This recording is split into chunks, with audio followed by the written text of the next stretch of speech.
گلگت بلتستان کے اندر وہاں کی جو دیرینہ صورتحال ہے، وہاں کی سیاسی پسماندگی ہے، معاشی پسماندگی ہے، وہاں پر کلچر کی کولونائزیشن کی شکل میں جو جبر ہے، یہ سلسلہ کوئی ہماری عمروں کا تو نہیں ہے، یہ بہت پہلے سے سلسلہ چل رہا ہے اور ہماری پیدائشوں سے شاید قبل یہ جدوجہد شروع کی گئی ہے اور کسی نہ کسی شکل میں یہ ہمیشہ گزشتہ 7-8 دہائیوں میں یہ جاری رہی ہے، کسی چھوٹی بڑی مزاحمت کی شکل میں۔ ہم نے آج سے کوئی 8-10 سال قبل national student federation Gilgit Baltistan کا قیام عمل میں لانے کی ایک خواہش پہ کام کیا اور اس خواہش کے پیچھے اس کی ضرورت بھی تھی، کہیں نہ کہیں ہم ضرورت محسوس کر رہے تھے کہ گلگت بلتستان کے اندر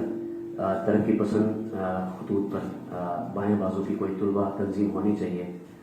جس کی ہم ضرورت محسوس کر رہے تھے، اور ہم نے اس کا سنگ بنیاد رکھا تھا 2013 مارچ میں غالباً۔ تنظیم کے NSF-GB کے قیام سے ہی جو ایک چیلنج کہہ لیں ہمیں جو درپیش تھا، جو ابتدائی مراحل میں تو شاید ہمیں محسوس نہیں ہوا، لیکن وقت گزرنے کے ساتھ ایک جو بڑا چیلنج ہمیں نظر آیا، جس کو ہم تنظیم کے اندر کی ایک انٹرنل کانٹرڈکشن بھی کہتے ہیں، وہ یوں تھی کہ NSF گلگت بلتستان ایک طلبہ تنظیم کی شکل میں موجود تھی اور طلبہ ایک سماج کی متحد آبادی کے طور پہ اس کے ساتھ جڑے تو رہیں گے، لیکن جب طلبہ گریجویٹ کرتے ہیں، وہ طالب علم نہیں رہتے، تو وہ کیا کریں گے؟ کیا وہ اسٹل NSF ہی کریں گے یا کیا کریں گے؟ تو ہم نے دیکھا کہ پیٹرنز کیا ہیں اور مثالیں کیا ہیں، دنیا میں کیا ہوتا ہے، پاکستان کے اندر کیا ہوتا ہے، گلگت بلتستان کے اندر، کشمیر کے اندر، ہندوستان کے اندر کیا سلسلہ ہوتا ہے۔ تو عموماً یہ ہوتا ہے کہ پارٹیز ہوتی ہیں، مدر پارٹیز ہوتی ہیں، ان کے ونگز ہوتے ہیں، ان کی طلبہ ونگ ہوتی ہے، خواتین ونگ ہوتی ہے، مزدور ونگ ہوتی ہے، تو پارٹی امبریلا ہوتی ہے ان ونگز کے لیے، اور ونگز کیڈر پروڈیوس کرتے ہیں، پارٹی کو دیتے ہیں اور پارٹی آپریٹ کرتی رہتی ہے۔ لیکن ہمارے کیس میں تھوڑی سی پیچیدگی یہ تھی کہ ہم ایک خود مختار طلبہ تنظیم تھے، کسی مدر پارٹی نے بنایا نہیں تھا ہمیں، تو ہمیں خود مختار طلبہ تنظیم کے طور پر موجود تھے، تو ہمارا یہ چیلنج تھوڑا سا مختلف تھا کہ ہمارے گریجویٹس پھر کیا کریں، کدھر جائیں۔ وقتاً فوقتاً اس پہ ڈسکشن تو ہوتی رہی، لیکن اس چیلنج کا حل کوئی ہم اس طرح سے کوئی کنسنسس بنا نہیں سکے تھے۔ لیکن خوش قسمتی یہ ہوئی کہ جب NSF گلگت بلتستان نے بطور نرسری اچھی تعداد کا کیڈر گریجویٹ کیا، تو پھر کافی تعداد میں کچھ دماغ بیٹھے اور انہوں نے سوچا کہ اس پر کیا کیا جائے۔ تو خیال یہ آیا کہ اگر آپ کے پاس مدر پارٹی نہیں ہے، آپ ایک آزاد طلبہ تنظیم ہے، تو پھر آپ کے گریجویٹس مل کر یہ طے کر سکتے ہیں، گریجویٹس اور طلبہ کی کسی مدر پارٹی جو ایگزسٹ کرتی ہے، جس کے ساتھ آپ کے خیالات ملتے ہوں، ان کے ساتھ آپ شراکت داری کریں، ان کے ساتھ کوئی الائنس کی شکل میں بیٹھے، عمل کے اندر کوئی اگر اچھی ویولن بنتی ہے تو آپ اپنے طلبہ فرنٹ کو اس میں ضم کریں۔ پہلا ایک خیال تو یہ تھا جس کے اوپر سوچا گیا۔ تو اس سوال پر تقریباً ساتھی آمادت ہے ہمارے، اور یہ بھی ہے کہ اختلاف بھی تھا اس خیال کے اوپر، لیکن اکثریت رائے یہ تھی کہ کسی ایگزسٹنگ پارٹی کے ساتھ کوآرڈینیشن تیز کی جائے اور دیکھا جائے کہ ہمارے خیالات کتنے ملتے جلتے ہیں، کیونکہ ایک محنت تھی طالب علموں کی، تو اس کو سوچ سمجھ کر کہیں یہ فیصلہ لینا تھا۔ تو اس کے بعد پھر یہ ہوا کہ تنظیم کے ساتھیوں نے پرپوز یہ کیا کہ ایسا کوئی بھی فیصلہ لینے سے قبل یہ ہو کہ جو تنظیمیں، جو رجحانات گلگت بلتستان کے اندر ایگزسٹ کرتے ہیں، ان کے اوپر پہلے کوئی ڈرائی ڈسکشنز ہوں ہمارے آپس میں، اور وہ ڈسکشن صرف وربیٹم کی شکل میں اورل ڈسکشنز نہ ہوں، وہ ایک جامع تحریر کی شکل میں ہو، کہ ہم لکھیں، ایک تجزیاتی پیپر نکالیں، ایک مقالہ نکالیں، جس کے اندر ہم اپنی سمجھ بوجھ کے مطابق، اپنے ذہنی بساط کے مطابق سیاسی تنظیموں اور سیاسی رجحانات کے اوپر تجزیہ کریں، اور اس تجزیے کے نتیجے میں ہماری الائنمنٹ جس تنظیم کے ساتھ زیادہ کلوز بنے گی، ہم ان کے ساتھ ضم ہونے کا پروپوزل ان کو بھیج دیں گے۔ باقی اگر وہ ایکسیپٹ کرتے ہیں تو ٹھیک ہے، ریجیکٹ کرتے ہیں تو پھر ہم اس حساب سے آگے بڑھیں گے۔ تو اس سلسلے میں ایک پیپر لکھنے کا کام ہوا، اور آپ کے ہاتھوں میں جو پیپر ہے، ہمارے پاس کچھ پرنٹس بھی ہیں، ہم نے اسی مقصد سے لائے کہ ہم آپ میں سے جو بھی ساتھی انٹرسٹڈ ہیں ان کو دے دیں، یہ پیپر اس تجزیے کا خلاصہ ہے. وہ تجزیہ کافی بڑا ہے, اس کا خلاصہ ہم ادھر لے کے آئے ہیں آپ کے پاس. اس خلاصے کے اندر میں بہت ہی مختصراً آپ کو یہ چیزیں کہوں گا کہ ہم نے, اور یہ جو کام ہوا ہے ساتھیوں, یہ تقریباً کوئی 4 سال کی ذہنی مشقت کا نتیجہ ہے. کوئی 3 سے 4 سال کا کام ہوا ہے تجزیے کے اوپر, جس کے نتیجے میں یہ پیپر ہم نے بنایا. اس کے اندر یہ خلاصہ جو ہے, اس خلاصے کا خلاصہ یہ ہے کہ جب ہم نے خطے کے اندر موجود تنظیموں اور رجحانات کے اوپر تجزیہ کرنا شروع کیا, تو تجزیہ کرنے کے لیے پہلا سوال ہمارے پاس یہ تھا کہ آپ تجزیہ جن تنظیموں اور رجحانات پر کریں گے, تجزیہ کرنے کا اپروچ کیا ہوگا, کس اپروچ سے آپ ان کا تجزیہ کریں گے, پیرامیٹرز کیا ہوں گے آپ کے. تو ہم نے کہا کہ اس کے لیے پہلے مسئلے پہ تجزیہ ہو کہ گلگت بلتستان کا مسئلہ کیا ہے, اس مسئلے کے اوپر پھر ہم اس مسئلے کو کیسے لوگ اپروچ کر رہے ہیں تنظیمیں, اس پہ بات کریں گے. تو ہم نے مسئلے پہ گفتگو شروع کی. تو ہماری جو فائنڈنگ ہے, کہیں تعلیم کا مسئلہ ہے, صحت کا مسئلہ ہے, آئین کا مسئلہ ہے, معدنیات کا مسئلہ ہے, زمینوں کے قبضے کا مسئلہ ہے, بے تحاشا مسئلہ ہے. ہم نے ان سب مسئلوں کو کوئی ایک نام دینے کی جب کوشش کی, تو اور یہ بھی کہ ایک نام ملے تمام مسائل کو, ایک نام ایسا ہو جو ان تمام مسئلوں کا ریپرزنٹیٹو نام ہو اور وہ ان تمام مسئلوں کی جڑ بھی ہو. تو وہ جو نکل کر سامنے آیا ہماری گفتگو کے اندر, وہ نکل آیا کولونائزیشن, نوآبادیاتی نظام جبر جو ہے یہ. تو ہم نے اس تجزیے کے اندر مسئلہ جو طے کیا گلگت بلتستان کا بنیادی مسئلہ, وہ ہم نے کہا کہ گلگت بلتستان کولونیل جبر کے نیچے دسا ہوا ہے گزشتہ 7 دہائیوں سے. اب کولونائزیشن اور کولونیلزم, نوآبادیات کیا ہے, یہ بڑی ڈسکشن ہے. آپ سب سیاسی کارکن ہیں, سیاسی ساتھی ہیں, اور گلگت بلتستان اور کشمیر کے سیاسی کارکنوں کو شاید کولونائزیشن کا تعارف کرانے کی اس طرح سے ضرورت نہیں ہے. لیکن المختصر یہ ہے کہ یہاں ہم جن کالونیز میں رہتے ہیں آکوپائی کر کے آ کے, تو تقریباً اسی کی جیسی کوئی کہانی ہے کہ خطہ کسی اور کا ہے, لیکن کوئی پاورفل ہیجمونک فورس آتی ہے, آپ کے تمام مینز آف لائف جو ہیں ان سب پر ایک بروٹل کنٹرول بائی فورس یا بائی اینی مینز, وہ اپنے قبضے کو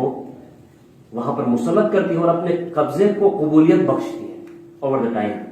عوامی حلقے اس جبر کو قبول بھی کرتے ہیں. تو گلگت بلتستان کے اندر مسئلہ یہ ہمارے سامنے آیا, مطلب اگین یہ سارا ہمارا paper subject to debate and subject to critique ہے, مطلب یہ ہمارا تجزیہ ہے. اس تجزیے سے اتفاق کرنا بالکل بھی ضروری نہیں ہے. ہمارا تجزیہ ہے کہ بنیادی مسئلہ کولونیل سسٹم ہے. تو پھر اگلا سوال وہاں سے یہ اٹھا کہ اگر آپ کا مسئلہ کولونیل سسٹم ہے, تو پھر اب آپ تجزیہ کریں کہ کولونیل سسٹم کے اگینسٹ کون سے رجحانات ہیں, کون سی تنظیمیں ہیں جن کے ساتھ آپ اس طلبہ تحریک کو جوڑ سکتے ہیں. تو پھر ہم نے اگلا جب تجزیہ شروع کیا, اس تجزیے کے 2 سیکشنز سامنے آئے ہیں کہ گلگت بلتستان کے اندر جو کولونیل جبر ہے, اس کے نتیجے میں 2 طرح کے سیاسی رجحانات ابھرے ہیں وہاں پر. ایک وہ رجحان جو اس کولونیل جبر کا سہولت کار بن کر اس کو آگے پروموٹ کرتا ہے, اور دوسرا رجحان جبکہ یہ ہے کہ جو اس کولونیل جبر کے خلاف جدوجہد کرتا ہے, یعنی کہ اس کو ہم نے کہا کہ ڈی کولونائزنگ اسٹرگل کا حصہ ایک رجحان ہے اور کولونیل لیگیسی کو آگے بڑھانے کا رجحان دوسرا ہے. پھر ہم نے ان دونوں رجحانات کو سب رجحانات میں تقسیم کیا, فرد رجحانات میں تقسیم کیا. تو جو رجحان اس کولونیل سسٹم کی سہولت کاری کرتا ہے, اس سے بینیفٹ کرتا ہے, اس کو آگے بڑھاتا ہے, اس کے 2 ڈسپلیز, پولیٹیکل ڈسپلیز سامنے آئے, پاکستان نواز وفاقی جماعتیں اور مذہبی جماعتیں. یہ اس کیٹیگری میں آئیں گی ہمارے تجزیے کے مطابق جو اس کولونیل لیگیسی کو پروموٹ کرتے ہیں وہاں پر by means of operation, manipulated consent یا کسی بھی طریقے سے, ٹھیک ہے, یا پھر مذہبی خیالات کو استعمال کرتے ہیں. تو دوسرا رجحان جو کہ ڈی کولونائزنگ رجحان ہے, جو کہ اس کولونیل سسٹم سے لڑتا ہے, اس کے تجزیے کے اندر پھر 2 اس کے حصے سامنے آئے, پولیٹیکل ڈسپلیز آف دا رجحان. اور وہ 2 رجحانات آگے قوم پرست سیاسی رجحان اور سوشلسٹ سیاسی رجحان, یہ 2 اس کے حصے سامنے آ گئے. تو پھر ہم نے وہاں سے آگے اپنا تجزیہ آسان کر دیا. ہم نے کہا کہ یہ جو پہلا ہے رجحان ہے جو کولونیل سسٹم کو آگے بڑھانے کی بات کرتا ہے, یہ تو ہماری ڈسکشن کا حصہ نہیں ہے, تو اس کو ہم تجزیے کے اس مرحلے سے ہم اس کو فارغ کرتے ہیں. تو ہم نے وہ جو پاکستان نواز وفاقی جماعتوں اور مذہبی جماعتوں کا جو رجحان تھا, اس کو ہم نے اس انالیسس سے ہٹا دیا. اب ہمارے پاس ایک ہی ڈسکشن کا سبجیکٹ بچتا ہے کہ گلگت بلتستان کے اندر جو ڈی کولونائزنگ اسٹرگل ہے, اس نوآبادیاتی نظام کو توڑنے، لوگوں کو اس نوآبادیاتی جبر سے آزاد کرنے کی جو جدوجہد ہے، اس کے اندر کے جو دو رجحانات ہیں، قوم پرست رجحان اور سوشلسٹ رجحان، گلگت پاکستان میں موجود ان دو رجحانات پہ ہم نے تجزیہ کرنا شروع کیا۔ اب تجزیہ آپ کریں گے تو قوم پرست رجحان پہ آپ تجزیہ سطحی طور پر نہیں کر سکتے، جنرلائز نہیں کر سکتے اس کو، کیونکہ قوم پرست رجحان کے اندر بھی ڈفرنس آف اوپینین کے ساتھ 3-4 جماعتیں ہیں، ایک دو جماعتیں تو بڑی جماعتیں، باقی چھوٹی چھوٹی جماعتیں ملا کے آپ کے پاس ایک اچھی خاصی قوم پرست رجحان کی ریپرزنٹیشن ہے۔ تو اب آپ ایک لینس سے ان سب کو پھر تجزیہ بھی نہیں کر سکتے۔ Same goes with the socialist رجحان۔ سوشلسٹ رجحان کی بات کریں تو وہاں پر بھی کوئی ایک جماعت نہیں ہے، ایک تھوڑی سی بڑی جماعت ہے، 2-3 چھوٹے چھوٹے فیکشنز ہیں۔ تو اب ان پہ بھی جنرلائزبلٹی نہیں ہو سکتی، جنرلائز آپ نہیں کر سکتے۔ تو ہم نے کہا کہ ہم یہ کرتے ہیں کہ کامن فیچرز اٹھاتے ہیں اس رجحان کے تمام تنظیموں سے کہ کامن فیچر کیا نکل کر آتا ہے۔ اب نیشنلسٹ اسکول آف تھاٹ اور سوشلسٹ اسکول آف تھاٹ، جن دونوں کو ہم سمجھتے ہیں کہ یہ ڈی کولونائزنگ اسٹرگل کرتے ہیں، ان کے اندر سے ہم نے کہا کہ ان کے پروز اور کونس، ان کے حاصلات اور ان کے لمیٹیشنز کی ایک لسٹ بناتے ہیں۔ تو ہم نے ایک بڑا کام کیا، لسٹ بنائی، تو ہم نے کامن فیچرز کو علیحدہ کیا، وہاں سے علیحدہ کیا تو ہمارے پاس جو باتیں سامنے آئی اس کے اندر موجود ہیں، اس کے اندر اس کو بتانے سے پہلے میں آپ کو یہ کہوں کہ ڈسکلیمر یہ ہے کہ اس کے اندر ان دونوں رجحانات کے حاصلات پر بھی بڑی گفتگو ہوئی کہ کیا حاصل کیا ان رجحانات نے۔ پہلے تو ہم نیشنلسٹ رجحان کی بات کر رہے ہیں، حاصلات کیا ہے؟ تو ہمیں پتہ چلا کہ نیشنلسٹ اسٹرگل کی سب سے بڑی حاصلات یہ ہیں کہ گلگت بلتستان کے اندر قوم پرست جدوجہد سیاست، آرگنائزڈ سیاسی تنظیم کی شکل میں بالا بلوچستان نیشنل فرنٹ یا کراکرم نیشنل موومنٹ نے مختلف ادوار میں چلائی۔ اس کے بعد گلگت بلتستان یونائٹڈ موومنٹ، اس کے بعد اگر آپ ریجنل تنظیمیں بھی ابھر کر سامنے آئیں، جیسے بلتستان اسٹوڈنٹس فیڈریشن، وہ ڈی کولونائزنگ پورے اسکول آف تھاٹ کے ساتھ، آل بلتستان موومنٹ نے اس کے اوپر کام کیا۔ اس کے علاوہ بہت ساری تنظیمیں ہو سکتے ہیں جو میری علم میں نہ ہو، جو علاقائی تنظیمیں ہوں جو جن کا رجحان جو ہے اس طرح سے ہو کہ جو ڈی کولونائزنگ اسٹرگل کا حصہ ہوں۔ تو ایک تو یہ ہوا کہ یہ جو تنظیمیں ہیں جو نیشنلسٹ اسکول آف تھاٹ سے ہیں خطے کے اندر، انہوں نے اوور دا ٹائم پچھلے 4-5 دہائیوں کے اندر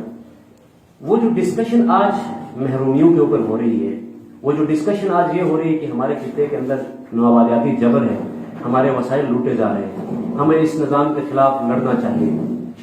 یہ جو سارا رجحان آج تقریباً پرومیننٹلی اس سرزمین میں پھیلا ہوا ہے،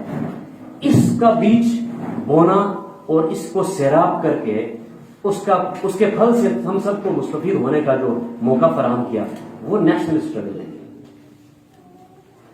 اسی طرح سوشلسٹ اسٹرگل کی حاصلات کی ہم نے بات کی تو اس کے اندر سے ان کا سب سے بڑا جو خطے کے لیے کنٹریبیوشن نکل آیا وہ یہ نکل آیا کہ انہوں نے خطے کے جدوجہد کے اندر پہلی دفعہ یہ پرسپیکٹو دیا کہ یہ جو ڈی کولونائزنگ جدوجہد ہے، یہ جدوجہد غریب طبقے اور امیر طبقے کے لیے الگ الگ طریقے سے موجود ہے۔ تو انہوں نے کلاس کا پرسپیکٹو گلگت بلتستان کی سیاست کے اندر انٹروڈیوس کیا کہ یہ طبقہ بھی کوئی چیز ہوتا ہے، کہ قوم کے اندر بھی طبقہ ہوتا ہے۔ یہ ایک نیا نیریٹو گزشتہ 10-15 سالوں کے اندر سوشلسٹ اسکول آف تھاٹ کی طرف سے سامنے آیا، اور پھر قربانیاں، لازوال قربانیوں کے نتیجے میں ہر تنظیم کے اندر جب تنظیم کی لیڈرشپ اور تنظیم کے کارکن شہید ہوئے یا تنظیم کے کارکنوں کو جیلیں ہوئی تو ان قربانیوں کے آس پاس ہم جیسے نوجوان موبلائز ہو کر گلگت بلتستان کے سیاسی لینڈسکیپ میں انٹر ہو گئے، اور پھر ہم نے اس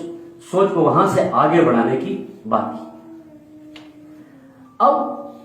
حاصلات سے ہٹ کے ہمارا پرائمری جو تجزیہ کا مقصد تھا وہ حاصلات اور تعریف والا فیکٹر تو ہم نے انٹرنل ڈسکشن کے لیے رکھا۔ ہمارا مین مقصد یہ تھا کہ ہم کرٹیک کریں ان رجحانات کے اوپر، اور وہ کرٹیک اس مقصد سے کریں کہ ہم جب ضم ہوں گے کسی تنظیم کے ساتھ تو اس کی ہم کیا سمجھتے ہیں کہ ان کی کمزوریاں، لمیٹیشنز کیا ہیں، تو ان کو پہلے ہم ذرا ڈائسیکٹ کریں، اس میں ہم اطمینان ہمیں ملتا ہے تو پھر ہم جوائن کریں۔ پھر ہم نے ان رجحانات کے اوپر جو کریٹیکل تجزیہ تھا وہ شروع کیا۔ کریٹیکل تجزیے کے اندر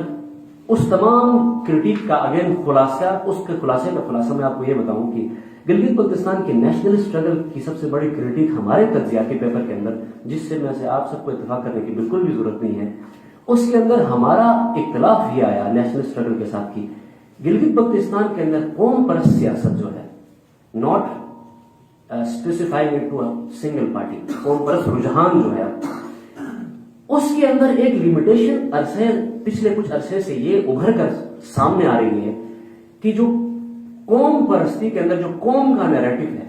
ہمیں لگا کہ یہ قوم کا نیریٹو چیلنجبل ہے، کیونکہ ہم جس خطے کے اندر جب تمام بسنے والے لوگوں کو ایک قوم کہتے ہیں تو ہمیں لگا کہ وہ ایک قوم کہنا ایسا ہی ہے جیسے پاکستان کے اندر تقسیم ہند کے بعد لا الہ الا اللہ کے نام پر ان سب کو کہا کہ آپ سب ایک قوم ہیں، تو اگلے 15-20 سالوں کے اندر بلوچستان نے کہا تم لا الہ کر کے ہمارے گلا گھونٹو کے تم آپ کے ساتھ نہیں رہیں گے۔ سندھ میں اندر یہی ہوا، پختونخوا میں یہی ہوا، پنجاب کے سیکشنز میں، سرائکی وسیعت میں یہ ہوا۔ تو پاکستان کا تجزیہ تو یہ بتاتا ہے کہ زبردستی ایک قوم کی لاٹھی سے ہانکنے کا نتیجہ یہ نکلا کہ جو محکوم قومیتیں تھیں جن کے اپنا ایک ہسٹوریکل لیگیسی تھا، انہوں نے اس سٹینڈرڈ قوم جو تھوپی جا رہی تھی اس میں اپنے آپ کو افیلیٹ کرنے سے، اس میں اپنے آپ کو جوڑنے سے انکار کیا۔ اس کا طریقہ یہ ہوتا تھا، ہندوستان میں دیکھیں یونین اسٹیٹس ہیں، یونین اسٹیٹس ہے، امریکہ میں یونین اسٹیٹس ہیں، دنیا کے مختلف جگہوں پہ یہ ہے، تو انہوں نے صوبے جو بنائے ان کو خود مختار نہیں کیا، ان سب کو ایک قوم کی لاٹھی سے ہاکا، پاکستانی ایک قوم ہے۔ تو بلوچوں نے کہا ہم پاکستانی قوم نہیں ہیں، ہم اس ملک کا حصہ تو ہیں لیکن آپ کی قوم نہیں ہے، ہم بھائی بلوچ قوم ہیں۔ انہوں نے کہا ہم سندھی قوم ہیں، پختونوں نے کہا ہم پختون قوم ہیں، ہماری اپنی اپنی لیگیسی ہے۔ یہی پیٹرن ہمیں گلگت بلتستان کے اندر اپنے تجزیے میں اس طرح سے نظر آیا کہ وہاں اندر چھوٹی لیگیسیز، قومی لیگیسیز وغیرہ آپ چھوڑ بھی دیں چھوٹی قومیتوں کو، بڑی بڑی 4 ایسی قومیں ہیں جن کا ہسٹوریکل لینیج، پورا زبان، پورا کانٹیکسٹ ڈیفرنٹ ہے، جیسے بلتی، برشو، داردک، تاجک۔ یہ جو رجحانات ہیں ان سب کو ہم ایک قوم نہیں کہیں گے، ہم نے اپنے تجزیے میں یہ کہا۔ تو پھر سوال آیا، آپ ان سب کو قوم نہیں کہیں گے تو پھر آپ باعث بنیں گے قوم کو تقسیم کرنے کا۔ آپ تو قوم کو تقسیم کر رہے ہیں 4 حصوں میں، ہم تو قوم کو متحد کرنے کی بات کر رہے تھے، لیکن تجزیے کے اندر آ کے آپ نے قوم کو 4 حصوں میں تقسیم کیا۔ تو پھر یہ ایک بڑا چیلنج اگین ابھرا، کیونکہ انٹلیکچوئل آنےسٹی اس پیپر کے ساتھ کرنی ضروری تھی۔ یہ میں آپ کو بتاؤں کہ اس کے اندر آنےسٹی ضروری تھی۔ ہم اپنے سماج میں جب اسٹریٹس پہ اترتے ہیں تو ہم ڈیسپشن کرتے ہیں، کہیں نہ کہیں پرپسفل ڈس آنےسٹی کرتے ہیں، لیکن جب آپ لکھنے پہ آتے ہیں تو آپ یہ کام نہیں کر سکتے۔ تو یہ ایک پرومیننٹ سوال آیا کہ یہاں پر تو قوم کو ایک کرنے کی بات ہو رہی تھی، آپ نے تو تجزیے کے اندر قوم کو 4 حصوں میں تقسیم کر دیا، یہ تو آپ تو قوم کے خیر پھر نہیں ہوئے اس پیپر کے مطابق۔ تو پھر اس کے اندر ہم نے مزید دنیا کی ایگزامپلس کنگھالی کیا، کس طرح سے دنیا میں یہ چیزیں ہوتی رہی ہیں اور ہمارے پاس کیا ہو سکتا ہے ایسا۔ تو پتہ چلا کہ قوم کہنا کیوں ضروری ہے۔ آپ اپنے خطے کو ایک کثیر القومی وحدت کیوں نہیں کہہ سکتے؟ آپ یہ کیوں نہیں کہہ سکتے کہ ہم مختلف پھولوں کا ایک گلدان ہے؟ تو ہم نے یہ کہا کہ گلگت بلتستان ایک قوم نہیں بلکہ ایک کثیر القومی وحدت ہے، ملٹی نیشنل، کیا کہیں گے اس کو، یونٹ، ملٹی نیشنل یونٹ، مطلب بہت سارے قومیں ہیں ان سب کا ایک یونٹ جس کے اندر سب کی ڈائیورسٹی سیلیبریٹ ہو رہی ہے، جس کے اندر سب ایکسپٹ ہو رہے ہیں۔ تو پہلا تو ہمارا یہ کرٹیک آیا نیشنل اسکول آف تھاٹ کے اندر کہ دیکھیں جی ہمیں لگتا ہے کہ ہم یہ قوم کے اس نیریٹو سے ڈس ایگری کرتے ہیں، پہلا کرٹیک آیا۔ دوسرا ہمارے پاس یہ آیا کہ دیکھیں اچھا آئیڈیولوجیکل ڈفرنس تو یہی ہے، لیکن باقی حکمت عملی کے ڈفرینسز میٹر اس لیے نہیں کرتے ہیں کیونکہ حکمت عملی میں یہاں پر کوئی بھی روبوٹس نہیں ہے کہ ہمیں پروگرام کر کے بھیجا جائے کہ آپ جائیں اور خطے کو ڈی کولونائز کریں اور روبوٹ جا کے پروگرام کے مطابق کام کریں۔ حکمت عملی عمل کا کام ہے، عمل میں غلطیاں ہوتی ہیں، ہم سب غلطیوں سے سیکھتے ہیں، اسی لیے ہم نے فوکس کیا آئیڈیولوجیکل ڈفرینسز پہ۔ تو پہلا تو یہ آیا کہ قوم جو اس نیریٹو سے شاید ہم اس طرح سے ایگری نہ کریں۔ دوسرا ہم نے یہ ایک لمیٹیشن یہ بھی دیکھی نیشنل اسٹرگل کے اندر کہ نیشنل اسٹرگل کے اندر جو پرائمری فوکس ہے جدوجہد کا وہ آئیڈینٹی کرائسس ہے، وہ شناخت کا بحران جو ہے خطے کا، اس کو مرکزی حیثیت حاصل ہے نیشنل اسٹرگل کے اندر۔ اب ہم نے اس کے اندر یہ سوچا کہ شناخت کا بحران کیا کوئی بھی اس خطے کا باسی اس بات سے ڈس ایگری کر سکتا ہے؟ اب ہم تو ڈی کولونائزنگ اسٹرگل کے قبیلے کے لوگ ہیں. شناخت کے بحران سے تکلیف تو آج کل پی ٹی آئی اور نون اور پی پی کے نوجوان دوستوں کو بھی ہو رہی ہے. ٹھیک ہے, وہ کہتے ہیں یار ہمارا کوئی پہچان نہیں اس لیے ہمارے ساتھ یہ ہوتا ہے. یا جب ہمیں شمالی علاقات کہا جاتا تھا تو سب کو پریشانی ہوتی تھی. شناخت کا بحران کروشل ہے, آئیڈینٹی کرائسس سینٹرل کہا گیا نیشنلسٹ اسکول آف تھاٹ کے اندر. تو ہم نے اس کے اندر ایک اضافی تجزیہ یہ کیا کہ کیا آئیڈینٹی کرائسس ہی مرکزی بحران ہے ہمارا, یا کوئی اور بھی بحران ہے جو اس کے ساتھ پیرالل آپریٹ کرتا ہے. تو وہ ہمارے اس تجزیے کے اندر یہ سامنے آیا کہ معاشی کرائسس ایسا کرائسس ہے اس کو ہم آئیڈینٹی کرائسس سے شاید الگ نہ کر سکیں. تو پھر کہا گیا, اسی پیپر کے اندر ہی کرٹیک ہو رہی ہماری آپس میں, تو اس کا کرٹیک یہ آیا کہ جی اس میں آپ ایک مسئلہ یہ پیدا کر رہے ہیں اس کرٹیک کے اندر کہ آپ شناخت کے بحران کو لا کے پیرالل کر رہے ہیں معاشی بحران کے ساتھ. لیکن ہونا یہ ہے کہ سب سے پہلے تو آپ کی شناخت کا, پھر سب سے پہلے تو آپ کا گھر بننا ہے. سب سے پہلے تو آپ کا نام رکھا جائے گا, گھر بنے گا, اس کے بعد طے ہوگا کہ بھائی گھر کے کمرے کتنے ہوں گے, گھر کے اندر کون سا بھائی کہاں رہے گا, بچوں کا روم کدھر ہوگا, وال پینٹ کیسا ہوگا. تو یہ تو مرحلے کا سوال ہے, پہلے یہ ہوگا پھر یہ ہوگا. نیشنل اسکول آف تھاٹ کے اندر یہ مرحلے کا سوال ہے. لیکن ہم نے کہا کہ ہمارے لیے شاید یہ بھی ایک ڈس ایگریمنٹ آئیڈیالوجیکل سامنے ہے کہ ہم اس کو شاید مرحلہ وار مسئلہ نہ سمجھتے ہیں, ہم اس کو پیرالل مسئلہ سمجھتے ہیں کہ یہ بیک وقت آپریٹ کرتے ہیں. یہ ان میں سے کوئی ایک چیز بھی پیچھے نہیں ہو سکتی. اب اس تجزیے کے یہ آئیڈیالوجیکل ڈفرینسز, حکمت عملی کے مسائل, ان سب کے نتیجے میں نیشنل اسکول آف تھاٹ کے لیے جو ہم کہتے ہیں وہ یہ کہا ہم نے تجزیے کے اندر کہ گلگت بلتستان کا نیشنل اسکول آف تھاٹ جو ہے ان لمیٹیشنز کی وجہ سے اپنے تمام حاصلات کے باوجود عوامی سپورٹ کھو رہا ہے. ہمارا تجزیہ یہ ہے. تو ہم نے کہا جب وہ سپورٹ کھو رہا ہے تو اس کا کیا مطلب ہے؟ اس کا مطلب یہ ہے کہ شاید قوم پرست جدوجہد جو پورے گلگت بلتستان, لداخ, کارگل, کوہستان, شناکی طول و عرض میں کبھی پھیلا ہوا تھا, اس کا سپورٹ بیس جو ہیومن سپورٹ بیس تھا وہ شاید شرنک ہو رہا ہے, وہ زمین سے نیچے جا رہا ہے. اپنی تمام نیک نیتی, اپنی تمام جدوجہد کی حاصلات کے باوجود آئیڈیالوجیکل لمیٹیشنز کی وجہ سے یہ ہمارا تجزیہ ہوا. ہم نے کہا جی یہ تجزیہ تو ہو گیا نیشنل اسکول آف تھاٹ کا, اب سوشلسٹ اسکول آف تھاٹ پہ آپ کا کیا خیال ہے؟ تو سوشلسٹ اسکول آف تھاٹ پہ ہم نے کہا کہ سوشلسٹ اسکول آف تھاٹ کا گلگت بلتستان کے اندر بنیادی آئیڈیالوجیکل کرائسس ہمارا یہ آیا کہ ہم اسٹیٹ آف پاکستان کو اپنا کولونیل اسٹیٹ سمجھتے ہیں کہ پاکستان کولونیل اسٹیٹ ہے, وہ ہم پر قبضہ جمایا ہوا ہے. تو ہمارے لیے یہ تھوڑا ہضم کرنا مشکل ہو گیا کہ آپ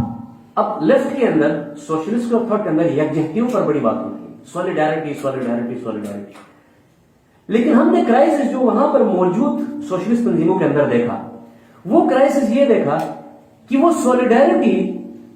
اور جا کے ضم ہونے میں فرق نہیں کر سکتے. یکجہتی کرنا کچھ اور چیز تھی, جا کے ان کا حصہ بننا کچھ اور معاملہ تھا. ان دونوں میں ہمیں لگا کہ بڑا ڈفرنس ہے. اب گلگت بلتستان کے اندر جو دو سوشلسٹ جماعتیں ہیں وہ بیسیکلی پاکستان کے اندر موجود سوشلسٹ جماعتوں کی فیڈریٹنگ یونٹس کے طور پر آپریٹ کرتی ہیں. تو یہ ہمارے لیے تھوڑا سا مشکل ہو گیا, پیچیدہ ہو گیا کہ ہم یہ کہیں کہ ہم ایک خود مختار وطن کی بات کریں, اس خطے کو ڈی کولونائز کرنے کی بات کریں, اور پھر ہماری ٹیکنیکل جڑت بھی کولونیل خطے کے اندر کی کسی تنظیم سے ہو, چاہے وہ جتنی بھی سیکولر ہو, جتنی بھی سوشلسٹ ہو. ہم سمجھتے ہیں کہ یکجہتی ہو سکتی ہے, ان کا حصہ نہیں ہوا جا سکتا. ہمارا تجزیہ اگین بہت سارے ساتھی اس سے ڈس ایگری کر سکتے ہیں, بالکل یہ ڈیبیٹیبل بات ہے. تو ایک تو آئیڈیالوجیکل ڈفرینس یہ آیا کہ آپ پاکستان کی کسی پارٹی کا فیڈریٹنگ یونٹ بن کے آپریٹ کریں گے تو ہم آپ کو اس طرح سے آپ کے ساتھ جڑ نہیں سکیں گے. دوسرا مسئلہ کیا آیا سوشلسٹ اسکول آف تھاٹ کے اندر؟ دوسرا مسئلہ یہ آیا کہ ہم نے دیکھا کہ سوشلسٹ اسکول آف تھاٹ کے اندر کانٹیکسچوئل, جس کو معروضیت کہتے ہیں, معروضیت کی ہمیں بہت زیادہ کمی نظر آئی. اور وہ یہ کہ گلگت بلتستان کے اندر, کشمیر کے اندر بھی جو لیفٹ کی پارٹیاں ہیں, ہم نے دیکھا کہ فیڈل کاسٹرو کی برتھ ڈے منائی گئی, لینن کی برسی منائی گئی, انقلاب روس کی 100 سالہ سالگرہ منائی گئی. جوہر علی سیلیبریٹ نہیں ہو سکا, جان علی سیلیبریٹ نہیں ہو سکا, ملک سیلیبریٹ نہیں ہو سکی, دادی جوائی سیلیبریٹ نہیں ہو سکی, ملکہ نور بخت سیلیبریٹ نہیں ہو سکی. تو دوسرا آئیڈیولوجیکل ڈفرنس اس سوشلسٹ اسکول آف تھاٹ سے ہمیں یہ ملا کہ بھائی جیسے ہم نے نیشنلسٹ اسکول آف تھاٹ کے لیے ایک یہ کہا تھا کہ ہمیں لگتا ہے کہ وہ شرنک ہوتے جا رہے ہیں اور زمین سے نیچے جا رہے ہیں, تو ہمیں لگا کہ سوشلسٹ اسکول آف تھاٹ جو ہے وہ ان کے پیر پھر زمین سے بھی اوپر جا رہے ہیں, ہوا میں, وہ ہوا میں جا رہے ہیں. تو الٹیمیٹ خلاصہ ہم نے یہ کیا, اور اگین ساتھیوں میں آپ کو ویری آنےسٹ کے لیے بتاتا ہوں کہ یہ ایک آنےسٹ تجزیہ ہے, subject to errors, subject to critique, subject to challenge. ہمارے جتنے بھی نیشنلسٹ اسکول آف تھاٹ کے دوست ہیں, جتنے بھی سوشلسٹ اسکول آف تھاٹ کے دوست ہیں, ہم بالکل چاہتے ہیں کہ وہ اس تجزیہ کے پیپر کی ہماری اصلاح کرے تاکہ ہم اس کو امپروو بھی کریں. لیکن ہمارا فائنل تجزیہ پچھلے 3-4 سالوں کی محنت کا یہ ہے کہ گلگت بلتستان کی national struggle shrink down to the earth ہو رہی ہے, گلگت بلتستان کی سوشلسٹ تنظیمیں جو ہیں وہ زمین سے اوپر اٹھ رہی ہیں اور ہوا میں معلق ہیں. اب یہ تھا ہمارا اس بحران کا تجزیہ. اب ہم نے کہا تو وے فارورڈ کیا ہے, اب آگے کیا ہونا چاہیے. تو ہم نے کہا کہ بحران کا جو تجزیہ ہے اس میں ہمیں زبردست وے فارورڈ دے دیا, اور وہ یہ ہے کہ ایک ایسی جدوجہد, ایک ایسا نقطہ نظر جو اس شرنکنگ نیشنلزم سے تھوڑا سا اوپر ہو اور اس ہوائی سوشلزم سے تھوڑا سا نیچے ہو. یہ زمین پر کھڑا کوئی رجحان, ایک بفر ہو between the shrinking nationalism and flying internationalism. ان دونوں کے بیچ کا کوئی بفر, ایک نقطہ نظر ہو اور اس کے اوپر کام کیا جائے, یہ ہمارا خیال تھا. تو ہم نے کہا جی تو پھر یہ کون سا نظریہ ہوگا. تو اس طرح کا نظریہ تو کہیں کتاب میں شاید, یہ تو کسی کتاب میں شاید نہیں لکھا, یا شاید کہیں اس طرح سے پریکٹس ہوا ہو, شاید ہمارے علم میں نہ ہو. لیکن ہم نے کہا کہ یار یہ دونوں وہی رجحانات ہیں جنہوں نے خطے کے اندر ڈی کولونائزنگ جدوجہد کی بنیاد رکھی ہے, اس کو آگے بڑھایا ہے, ہم تک پہنچایا ہے, ہمیں اتنا شعور دیا ہے کہ ہم اس سے آگے اپنے آپ کو ایڈوانس کر سکیں. تو ہم ان دونوں کی خوبیاں اٹھائیں گے, ان دونوں کے اسٹرانگ پوائنٹس اٹھائیں گے, ان کے ویک پوائنٹس ہم نے ڈسکس کیے. ان دونوں کے اسٹرانگ پوائنٹس اٹھانے کی جب بات ہوئی تو اسٹرانگ پوائنٹس تو بہت سارے ہیں. ہم نے کہا جی اچھی اچھی چیزیں, جو سب سے بہترین چیز آپ کو ملے گی نظریہ تعمیر کرنے کے لیے, سیاسی نقطہ نظر بنانے کے لیے. تو ہم نے کہا کہ قوم پرستی کے اندر سب سے پیاری بات کیا ہے. قوم پرستی کے اندر سب سے پیاری بات ہے وطن دوستی کا جذبہ, اپنے وطن سے محبت کا جو جذبہ ہے, یہ قوم پرست جدوجہد ہمیں سکھاتی ہے. سوشل اسکول آف تھاٹ کے اندر سب سے پیاری چیز کیا ہے, ان کا progressive approach to politics, progressive approach to history, یعنی کہ ترقی پسندی کا جو رجحان ہے وہ سوشلسٹ اسٹرگل آپ کو دیتی ہے, سوشلسٹ تنظیمیں سکھاتی ہے آپ کو, اور وطن دوستی کا جو جذبہ ہے وہ نیشنلسٹ پالیٹکس آتا ہے. تو ہم نے کہا جی بس یہ ہمارا نظریہ خود ہی بن گیا, ہمارا کوئی کتابی نہ ہو, شاید یہ ہماری اپنی تخلیق کردہ نظریہ ہو. ہم نے کہا کہ اس نظریے کا نام ہوگا ترقی پسند وطن دوستی کا نظریہ, پروگریسو نیشن فرینڈلینس. اس نقطہ نظر کا ہم نے نام رکھا. اس کے اندر وطن دوستی اور ترقی پسندی بیک وقت اس کے اندر ساتھ ساتھ اس کو آپریٹ کریں گی. اب یہ تو نقطہ نظر بن گیا. پھر ہمارے پاس